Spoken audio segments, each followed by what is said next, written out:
This is Where We Live on Connecticut Public. I'm Lucy Nalpathanchel. Disability rights advocates say media coverage of the U.S. Senate race in Pennsylvania is an example of ableism, or discrimination against people with disabilities or people perceived to be disabled. Disability advocate Talila Lewis's working definition of ableism is, quote, a system that places value on people's bodies and minds based on societally constructed ideas of normalcy, intelligence, and excellence. Getting back to the Pennsylvania race, some question whether Democrat John Fetterman, who's recovering from a stroke, should be running for Senate against Republican Mehmet Oz. Today, Where We Live, we talk about ableism in life and in politics. Fetterman has had some difficulty speaking after his stroke, but does difficulty speaking mean difficulty thinking? Coming up, we hear from a neurologist. You can join us too. The number 888-720-9677. That's 888-720-WNPR. Or find us on Facebook and Twitter at Where We Live. Joining us first on Zoom is Dr. Janet Williams, CEO and president of Minds Matter LLC, who works with individuals with brain injury and their families. Janet has a mobility impairment as a result of a broken back and spinal cord injury. Janet, welcome to our show. Thank you so much. It's great to be here.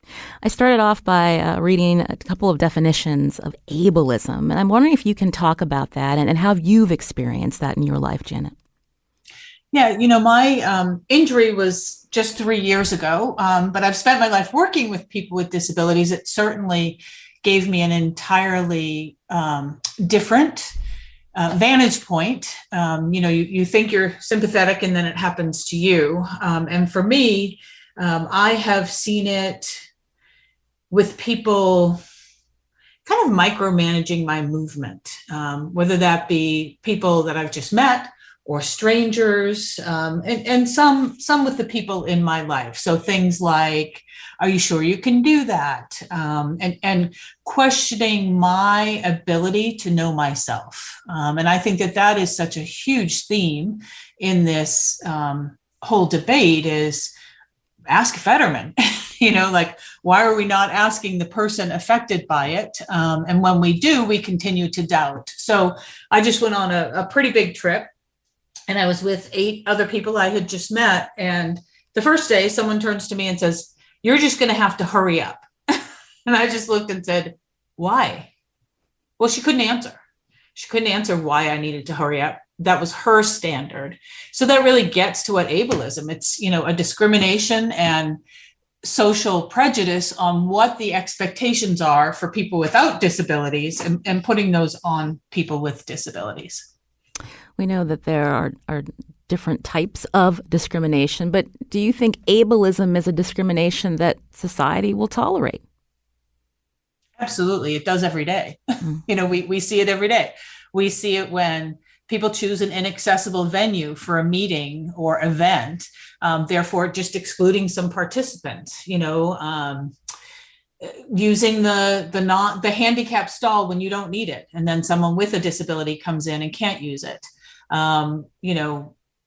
Talking to a person with a disability like they're a child, or talking about them instead of directly to them, or speaking for them. These are things that we see every single day, and they're different forms of ableism. And the media does it too, when they portray someone as a hero, overcoming their disability. Why do you have to overcome your disability? Or as a charity case who needs a handout. And so I think that it is embedded in society, and that this debate will help us focus on policy. You're listening to Where We Live as we talk about ableism in life and in politics, again, with my guest, Dr. Janet Williams, CEO and president of Minds Matter LLC. For another perspective, with us on the phone is Lydia X Brown, a disability justice advocate and an autistic person who's also running as a candidate for Maryland State House. Lydia, welcome back to our show. Thank you so much for inviting me. I read a couple definitions of ableism, so I wanted to ask you the same question when we think about ableism, what our listeners should know. Most people think of ableism simply as stereotyping or prejudice, and while that's certainly true, ableism goes much deeper, and it's much more pernicious than that. Ableism is ultimately a system of violence. It's about power. Ableism is a system of power relations and power differentials, where just in the same way as the definition you read from Talila Lewis describes, ableism is who gets to count as human and who does not, who is considered to be well, functional, healthy, or whole, and who is considered to be broken, deviant, disordered, or defective. In other words, ableism teaches us who deserves the respect of personhood and dignity and who is as disposable and expendable in society based on actual or perceived capacities, disability, and other characteristics of lives.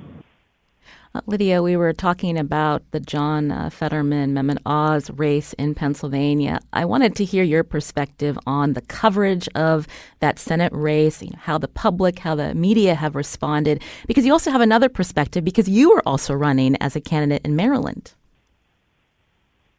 Right. And I can say that as a disabled person who chose to run, I found it very interesting that I've been doing advocacy now for over 15 years on disability rights and disability justice. And I've been featured in the news media frequently for the type of work that I've been doing, for the projects that I've been engaged with as part of my work with a number of different organizations. And really, I think that the conversation we're having today is one of only 2 times that I've actually spoken to media directly related to my candidacy. And both of those times have been related to displays of ableism toward candidates for office, Fetterman or otherwise. And so I have to say that while the coverage of Fetterman's experience recovering from a stroke and being a person with an auditory processing disability has been upsetting and angering, it's certainly not surprising. It's reflective and emblematic of the kind of rhetoric that surrounds disability around politics all the time, whether from the right or from the left. The real issues are never discussed. So the real issue, right, in Fetterman's race is that Oz doesn't even live in Pennsylvania. But instead of talking about that, the media is instead obsessed with whether he's capable of thought, he's capable of speech instead. And there was a similar dynamic coming from the other side over the last 4 years with the former president, where people would criticize him as ugly, fat, probably mentally ill or learning disabled, instead of, addressing his alignment with white supremacy or his misogyny. But instead of discussing real substantive issues, it is easy for pundits, for commentators, and for politicians to instead focus on doubling down on their ableism, of saying that if someone is or is perceived as having a disability, that must mean that they are unfit and incompetent. When you talk about some of that coverage, a lot of the scrutiny over even Fetterman's use of closed captioning or captioning technology. So when I think about that, how society will make certain accommodations. But when we think about the number of Americans who are disabled, those disabilities are not always visible. And so what should people be thinking about moving forward, Lydia? As someone who is both an advocate and an educator, as well as a candidate for office, I think often about how our society really embraces the ableist idea that there's not just only one way to exist or to be human, but there's only one way to show capability. There's only one way to think. There's only one way to learn. There's only one way to communicate. There's only one pace at which people can communicate. And of course, that's just fundamentally not true. But I think instead about how we can embrace and give space for multiple ways of existing, right? And so I think about making space for people who take longer to communicate because they're using augmentative or alternative communication.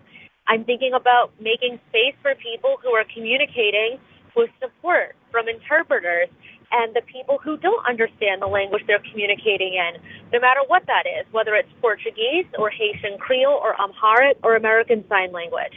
I'm thinking about the ways in which our current political process and the expectations that are placed on candidates who are running for office really embody and exemplify those ableist norms and expectations that candidates have to perform certain physical tasks in a certain way, that candidates are expected to be able to respond lightning speed within 3 minutes during a debate.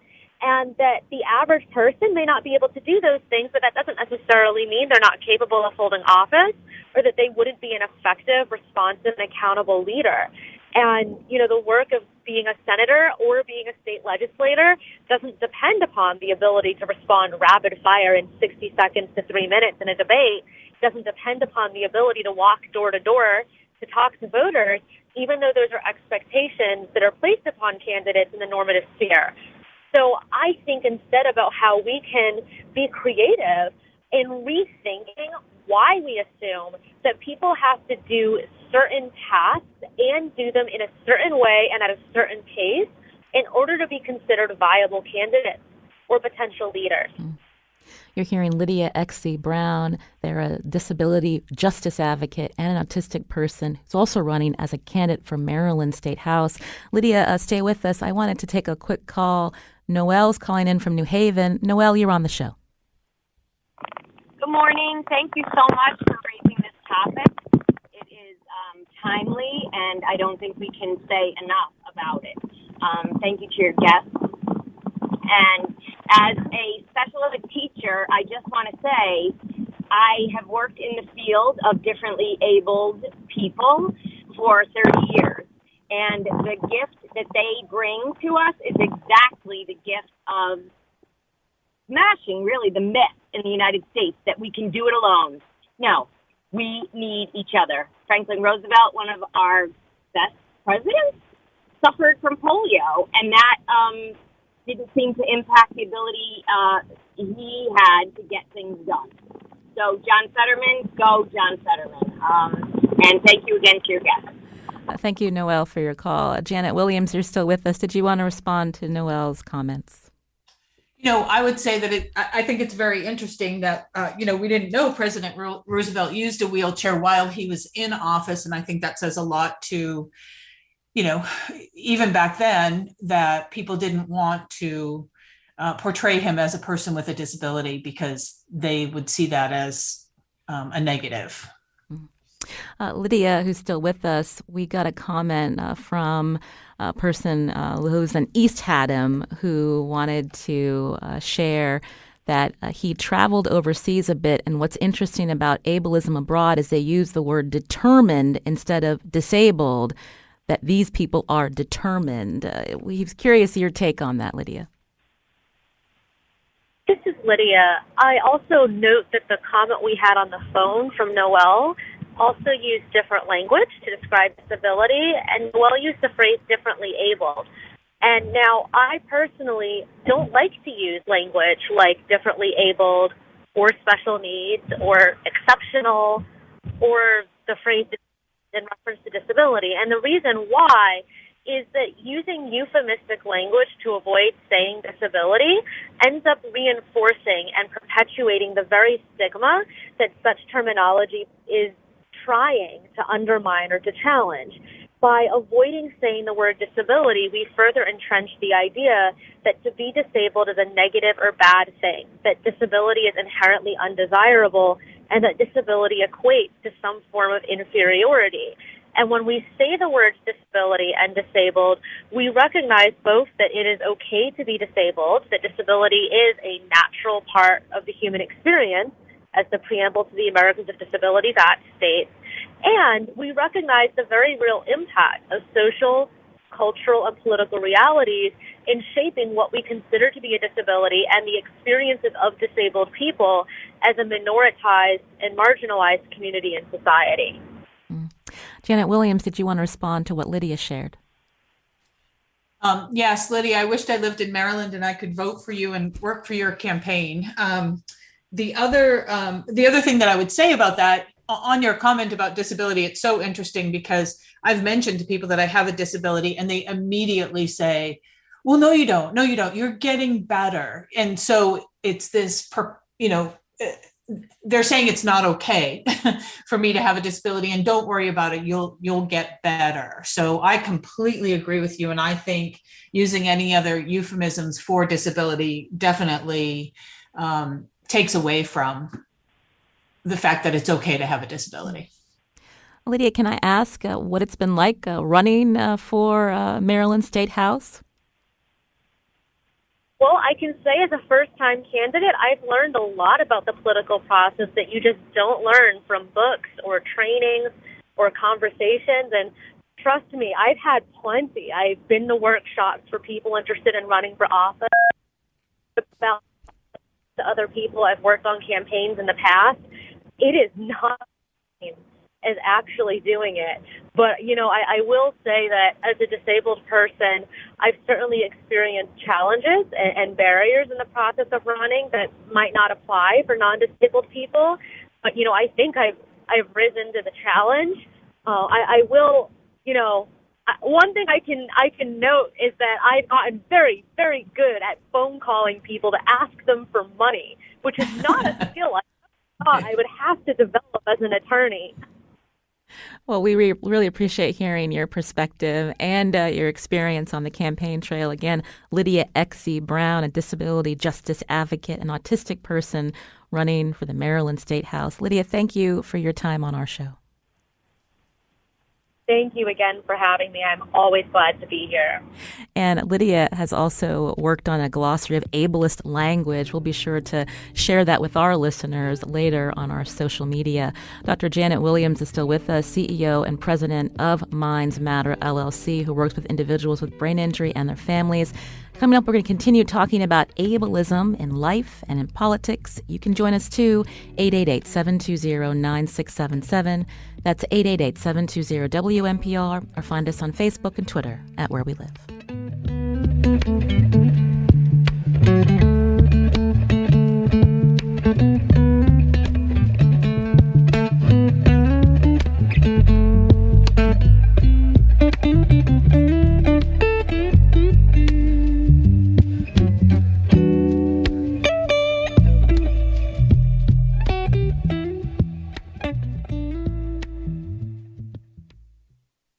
This is Where We Live on Connecticut Public. I'm Lucy Nalpathanchel. Our conversation about ableism, or discrimination against disabled people or people perceived to be disabled, is pegged to how the press and some in the public have responded to the candidacy of John Fetterman in Pennsylvania. Fetterman is recovering from a stroke that has left him with an auditory processing disorder, and in a recent debate, Fetterman used a closed captioning system. Some have questioned if he should be running for U.S. Senate, but neurologists have said language issues do not indicate cognitive impairment for all stroke survivors. Joining us now with more on Zoom, Dr. Kevin Sheth, director of Yale Center for Brain and Mind Health. Dr. Sheth, welcome to our show. Good morning. Welcome, and thanks for having me. Our listeners can join as well, 888-720-9677, or find us on Facebook and Twitter at Where We Live. Dr. Sheth, I mentioned an auditory processing disorder. I'm sure listeners have read or heard about that in light of Fetterman's candidacy, his recovery from a stroke. So explain what that is and how common it is.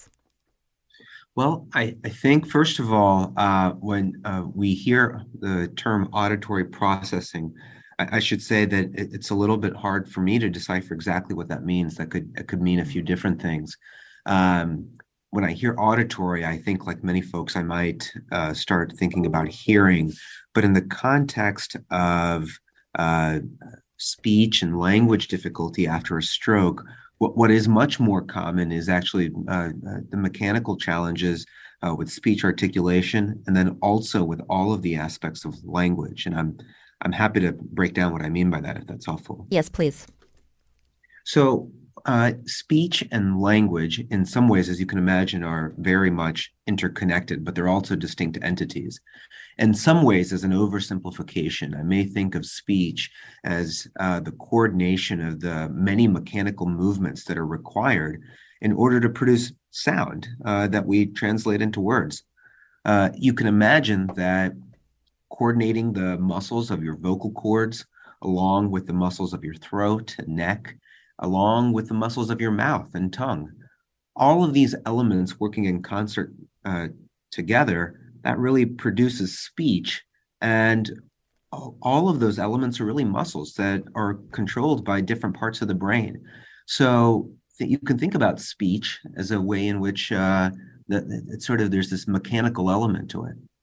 If we then look at language, language is related to speech, but language has many different components as well. So, for example, when we think about language, it's really the putting together the words into sentences, and sentences into simple and complex thoughts that we communicate from one individual to another. And so you can imagine that finding the right word, spoken language, those are elements of speech and language production, but there's also comprehension. So when you're giving me a sentence or speaking to me, I have to incorporate what I hear and then provide that with meaning. And that's what we often refer to as language comprehension. And so there are different elements of language. After a stroke, in part depending on the nature of the stroke and the location, there can be some elements, but not all, of speech that are affected.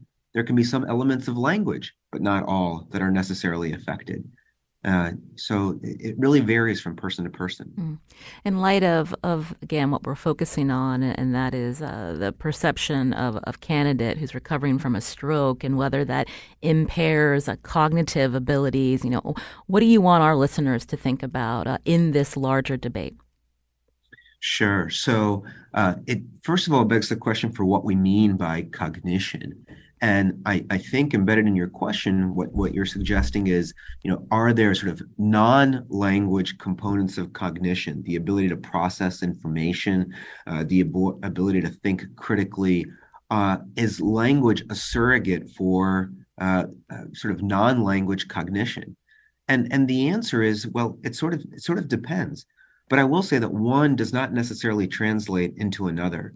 So in other words, that you can, after a stroke, have a disability in an area of language, but actually have cognition that's actually relatively or completely intact. Sometimes if you have a very large stroke, or depending on the location of the stroke or strokes, you may have sort of parallel deficits in both cognition and language, but I want to emphasize that one does not necessarily mean the other. Thank you for that description. When you're working with patients who are recovering from stroke, can you talk about what you hear from them with the type of scrutiny they face as they try to return to work and the life that they had before the stroke? Well, I think it's very challenging, to say the least. Certainly for individuals, and I would say also for people in the individual sphere, your work colleagues, your friends, your family. I think we've come a long way as a society here in the United States with regard to how we view disability, but we certainly still have a long way to go. Neurological problems like those that occur after a stroke, they're confusing and they seem unusual, despite being incredibly common.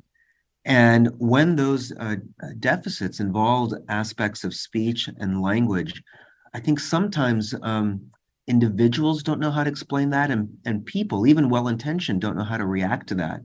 And sometimes the consequence of that is for people to become isolated or to retract, or for us to have some embarrassment or discomfort around those things. And I think that's somewhat unfortunate, because what it doesn't acknowledge is that actually people have an ability to recover, and they have the capacity to actually contribute a great deal. I would suggest, when I look at patients, think about not what you can't do, not your disability, but think about what you can do, your ability. Stroke is very common, unfortunately. And if we think about 800,000 people every year having a stroke in the United States, I think as a society, we would really want to look at all of these patients and think about, well, geez, what are ways in which we can still have people contribute to having productive lives and contributing to broader society? You're hearing Dr. Kevin Sheth, again, Here Where We Live, director of Yale Center for Brain and Mind Health. Still with us on Zoom, Dr. Janet Williams, CEO and president of Minds Matter, LLC. This is an organization, again, that helps people with brain injury and their families. So, Janet, when we think about that question where people are tying like how someone speaks with their cognitive ability or their intelligence, I'm sure this is something that you have a lot of thoughts on. I really do. The first thing that comes to mind for me is what is the cognitive benchmark for someone to be in politics? What is that ability level? We haven't defined it. And so we're allowing kind of society to define it. And, as Dr. Sheth said, what are the abilities? What can you contribute? For me, I would segue right into policy. Wouldn't it be great for people with disabilities to be in office so we can look at disability policy and the fact that once you are eligible for SSI or SSDI, you are very limited to the amount of money that you can make. So maybe we should be looking at those policies, or the fact that there is a law saying that people with disabilities can be paid sub-minimum wage. It's an 80-year-old law that we're yet to fix. So for me, it's what are the unique contributions of someone with a disability who is in office that they can use their personal experience in policy on how to change things. And then, of course, accommodations, which is something, we have seen accommodations for the closed captioning, which I think was very effective. And a bit off-putting, I think, as Dr. Sheth said, it made people uncomfortable. But wouldn't it be great if that were the norm and not the exception? People use teleprompters all the time. And we've seen, some debate around that and having that connected to someone's cognitive ability. But the real question is, what are the cognitive abilities you need to be a leader or be in politics? We're talking about ableism in life and in politics. You can join us if you have a question or comment for our guests, 888-720-9677. That's 888-720-WNPR, or find us on Facebook and Twitter at Where We Live. We started this conversation talking about ableism. Janet, let's talk about ableism that exists in the medical setting. Yeah, right now, it's hard to find a primary care physician who will see someone with a disability. The number of women I know who use a wheelchair who can't get on the OBGYN table, yet there's no accommodation for that. And just the assumptions that are made. The other piece of the medical community is we have an idea that people need to be fixed, that it's not okay to have a disability. In my experience, I went to one specialist because, I have left foot drop, and at least 4 physicians have recommended to me that I have surgery to rewire the muscles and tendons in my foot to keep it prone so I don't have foot drop. And I'm like, why? Why do I want that? So just the medical community's insistence that people be fixed and that they're not okay if they have a disability. That has been a huge, huge challenge. And how much time and energy do we try, spend on fixing people, and how much time and energy do we help support people to live, work, and play in the community? And that's why I started my company, is the number of people with brain injuries who were being forced into segregated group homes away from everybody until they were better, whatever that means. And we were saying, no, everyone has a place in the community. Everyone should be in their own home, and people can live, work, and play as they are. When you talk about those with disabilities, and often they have to advocate for themselves, Janet? Yes, absolutely. Or they have family members who advocate for them. But yes, we are very strong on people with disabilities advocating for themselves and being heard and being included in every conversation. The number of times I've been invited to a meeting expecting that I'm going to see the person with a disability there, and they're not there. We're there to talk about them and what's best for them. And I always say, wait a minute, the person needs to tell us what they want and what's best for them. And that goes across cognitive ability. No matter what your ability is, you still need to be in the room, and you still need to be offering a voice on your own goals and your own needs. Dr. Kevin Sheth is still with us, Director of Yale Center for Brain and Mind Health. Dr. Sheth, did you want to add or bring your perspective into the question about ableism in the medical setting? Well, I think we'd like to think, I work as a neurologist, and we interact and work with patients all the time that have various disabilities. And I would suspect that despite our best intentions, there are in our day-to-day practice things that we unintentionally don't consider, or sometimes have unconscious bias towards, not necessarily because people want something easy, but rather because the threshold is a little bit higher. It seems to a little bit more activation energy to find methods by which we can work with patients that have disability. And I think a way around that, as a medical field and as a scientific community, we need to address that head on. I think we have to sort of not be embarrassed about it. When you walk into a room, you may otherwise notice something about a person. You may notice that they're tall, or you may notice some other aspect. But certainly when you walk into a room and you hear someone with a language deficit, or you see someone in the wheelchair, understandably, I would say that might be one of the first things that you notice. And you don't have to have guilt about that, but you should see that as an opportunity to say, hey, how can we actually address it head on? How can we incorporate it into our overall plans? And I think that's something that we can do both in the medical field and as a broader society. We just have a couple of minutes left. I wanted to go back to Janet Williams again, Dr. Janet Williams, CEO and president of Minds Matter, LLC. When we think about ableism, of course, there's the workplace. And after living through almost 3 years of a pandemic, many more Americans that are now part of the disability community because of long COVID. We'll be talking about that, the protections for them, just ahead on our show. But I'm wondering if you can talk about ableism in the workplace and what you're seeing.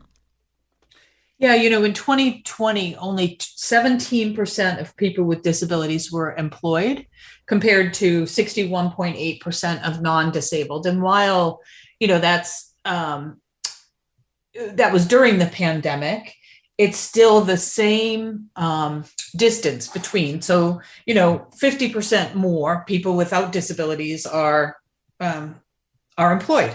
And there are many aspects of why that happens. Some is policy. And I mentioned it earlier that your SSI and SSDI are in jeopardy when you go back to work if you've been out of work for a year or more.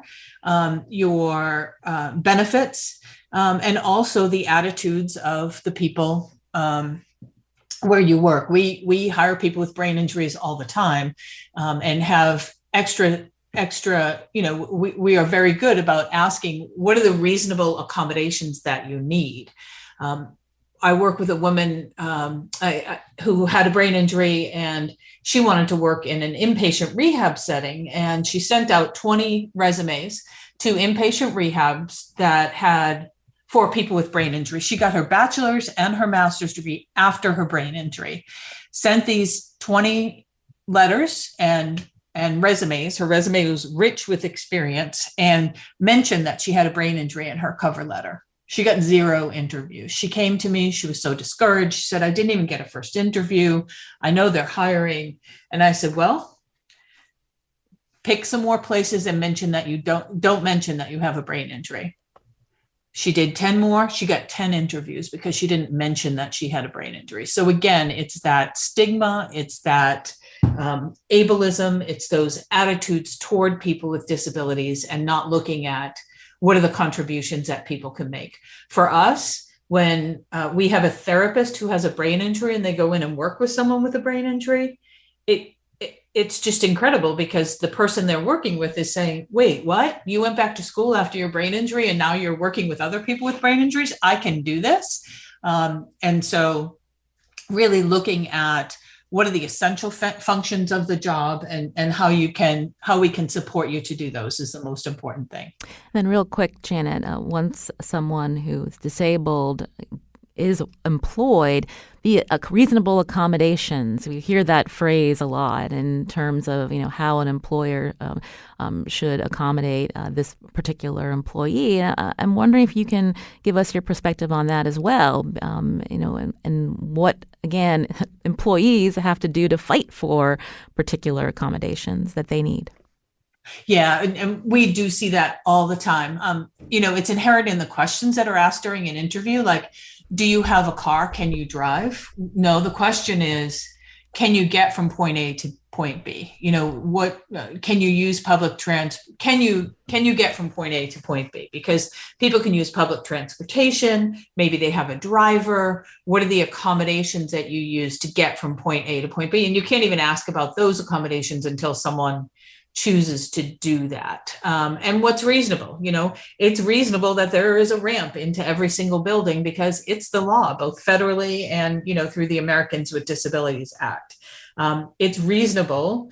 And each employer needs to define what's reasonable for them. And sometimes that does require, a lot of advocacy and a fight. But sometimes it's, we have someone who he doesn't like to interact with the public. So he works the night shift facing shelves and doing night things when there are no other people in the store. And so really looking at what are those reasonable accommodations. Again, you've been hearing Dr. Janet Williams, CEO and president of Minds Matter, LLC. Thank you so much for your time on our show. We appreciate it. Thank you. And Dr. Kevin Sheth, director of Yale Center for Brain and Mind Health. Thank you for your time as well. Thank you. You've been listening to Where We Live on Connecticut Public. Don't go anywhere because after the break, we're going to find out how long COVID has been qualified as a disability by the federal government, what this means for both employees and employers. You can join us too, 888-720-9677, or find us on Facebook and Twitter at Where We Live.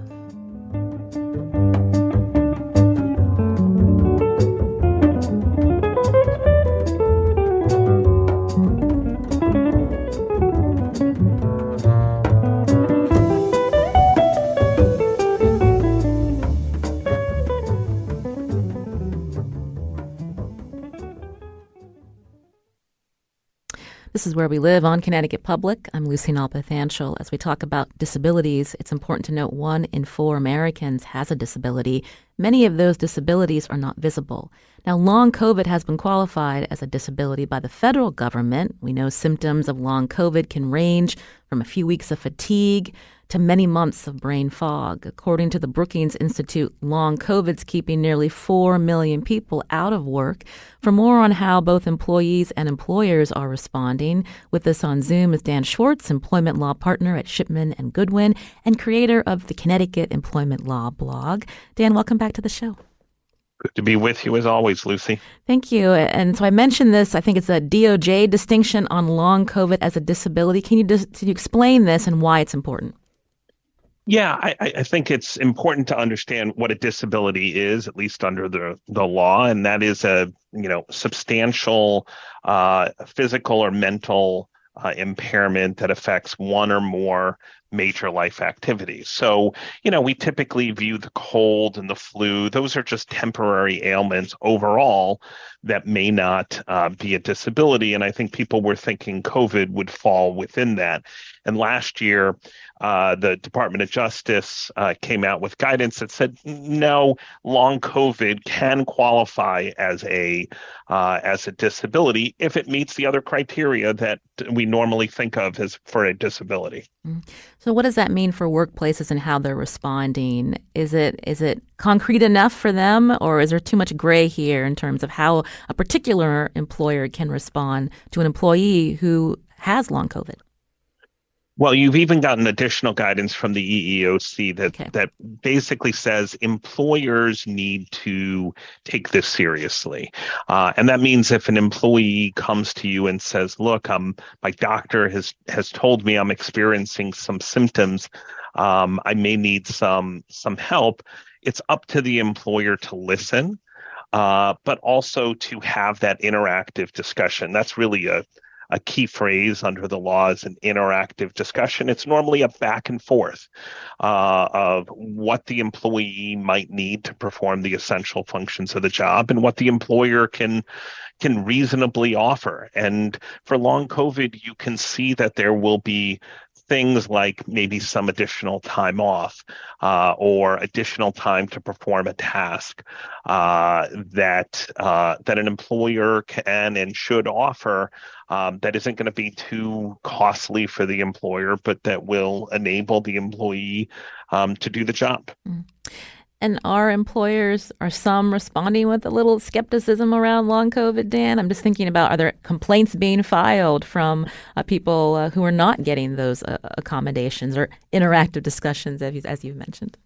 Yeah, we certainly hear of those instances. We've seen some lawsuits that have been filed there, and sometimes the stories are more complicated than even a lawsuit can suggest. But I think the employers that simply deny it or say, I don't believe you, are probably the same employers that have not listened to employees when they have other types of disabilities. I'd like to think those are the exception rather than the rule, but we know from experience that and from the discussions here today that people with disabilities face a lot of challenges, both seen and unseen. Mm. Again, you're hearing Dan Schwartz, who's with us on Zoom, employment law partner at Shipman and Goodwin, and creator of the Connecticut Employment Law blog. I'd seen this phrase, Dan, the hierarchy of disabilities. So when people are able to see a particular disability, whether someone is in a wheelchair or if they're aware that someone may have hearing loss, there's like different levels of what people or the public think of when it comes to accommodating. And so I'm wondering, when you think about how employers should be responding, especially with long COVID, as the science continues to evolve, and some people get, come out of getting COVID and they don't have a lot of long-term symptoms, or they might manifest a little bit later, and how employers can respond with that particular diagnosis or symptoms that appear not as what we were used to before the pandemic, I should say. Yeah, well, it's interesting. The EEOC has given us some guidance that says if someone has like a known disability, then you need to begin those reasonable accommodation discussions. You can't really say, well, I need proof that you can only use one leg or that you can't see. Really getting employers to move beyond the challenge of whether someone has a disability and moving to what are the accommodations. And that was in part a change to the law back in 2008 that revised the Americans with Disabilities Act to really remove that from most of the legal equations. I think for long COVID, what employers can do is, ask for some medical documentation. That's fine. And employees should certainly speak up and be the advocate for themselves as to why this is needed. I think one of the other important things that might get overlooked in this discussion about long COVID is beyond the ADA, there may be some other protections that employees have. So they may be eligible for FMLA leave because it may be a rise to the level of a serious health condition.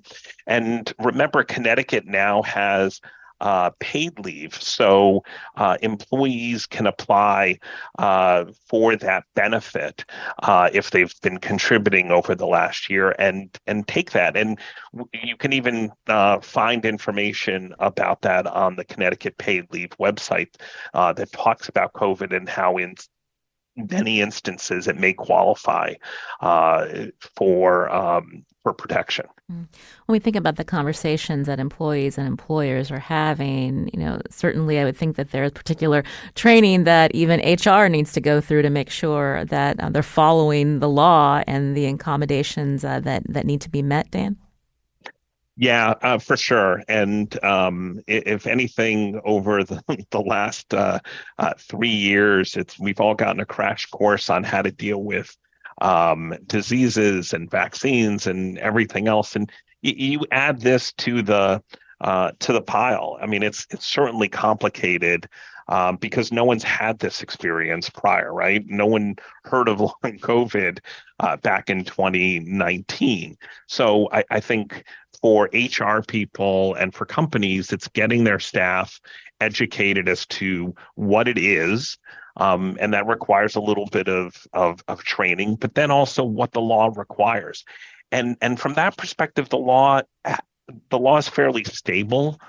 in this area. We're just applying a new ailment to that. And I would encourage employers to stop looking at the label and look at the impact that long COVID is having on people. If they are really fatigued and you see them struggling, it doesn't matter the label.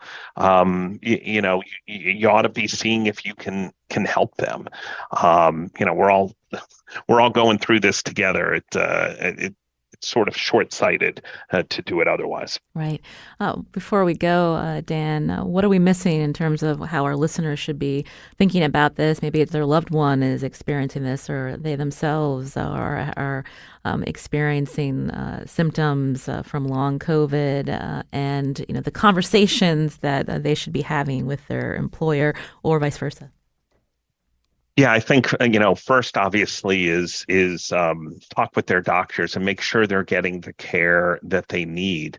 But then I think look at some of the resources that are available. Like I said, paid sick leave may be available to that employee, or they might be eligible for FMLA leave, which protects their job when they have to take it. And that law has been changed and expanded recently. So they might not have been covered maybe 5 years ago, and you might not think it applies now, but that's something to keep in mind as well. And then I think third is be an advocate for yourself. The law does protect employees for speaking up in this area, and I know that can be intimidating, and we know all the challenges that employees face in that. But, speaking up gives them the best chance of getting what they need from their employer. Again, you've been hearing Dan Schwartz, employment law partner at Shipman and Goodwin, creator of the Connecticut Employment Law blog. A lot of good stuff on that blog. Take a read when you get a chance. We'll be sure to link that on our website as well. Dan, always a pleasure to hear from you. Thank you for your time on the show. Thank you, Lucy. I'm Lucy Nalpathanchil. Today's show produced by Tess Terrible. Thanks to Dylan Reyes, who is our technical producer today. We'll be back tomorrow.